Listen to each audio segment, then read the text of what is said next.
মার্কিন president Donald Trump মূলত Nobel পুরস্কারটা পাননি। শান্তিতে এই পুরস্কারটা পেয়েছে ভেনেজুয়েলার একজন বিরোধী দলীয় নেতা। আর এই ঘটনাকেই ভালোভাবে নিতে পারছে না হোয়াইট হাউস। নোবেল কমিটির সিদ্ধান্ত সমালোচনা করেছে মার্কিন প্রেসিডেন্টের কার্যালয়। পুরস্কারের জন্য ট্রাম্প জোর চেষ্টা চালিয়েছিলেন। আন্তর্জাতিক যুদ্ধবিরোধী চুক্তিতেও এর ভূমিকার কথা প্রচার করেছিলেন জোরে সোরেই। তারপরও নোবেল কমিটির মন গলেনি।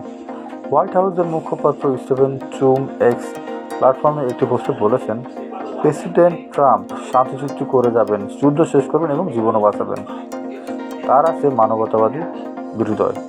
তার মতো আর কেউ আসবে না, যিনি তার ইচ্ছাশক্তির জোরে পর্বতকেও সরিয়ে দিতে পারেন। তিনি আরও বলেন, নোবেল কমিটি প্রমাণ করেছে যে তারা শান্তির চেয়ে রাজনীতিকেই প্রাধান্য দেয়। Norwegian Nobel committee Venezuela Maria Corina মাসাদোসকে শান্তিতে নোবেল পুরস্কার দিয়েছেন।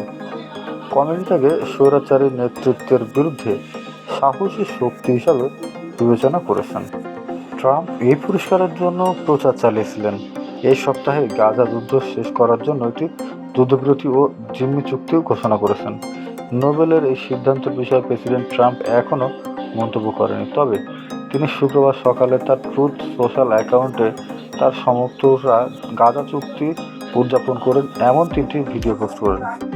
ট্রাম্পের দাবি, তিনি ক্ষমতায় আসার পর থেকে 8টি যুদ্ধে অবসান ঘটিয়েছেন। নোবেল তারই প্রাপ্য, যদিও গত মাসে তিনি বলেছিলেন তিনি পুরস্কার পাবেন না বলেই পুরোপুরি আশা করেন। গত মাসে শীর্ষ মার্কিন সামরিক নেতাদের ট্রাম্প বলেছিলেন, আপনি কি নোবেল পুরস্কার পাবেন? একেবারেই না, তারা এমন কাউকে দেবে যে কোনো কিছুই করেনি। তিনি আরও বলেছিলেন যে যদি তিনি পুরস্কার না পান তবে তা হবে মার্কিন যুক্তরাষ্ট্রের প্রতি একটি বড় অপমান। চলতি বছরে পুরস্কারের জন্য নোবেল মনোনয়ন অবশ্যই 31 জানুয়ারির আগে জমা দিতে হতো। ট্রাম্প 20 জানুয়ারি তার দ্বিতীয় মেয়াদের জন্য হোয়াইট হাউসে ফিরে আসেন।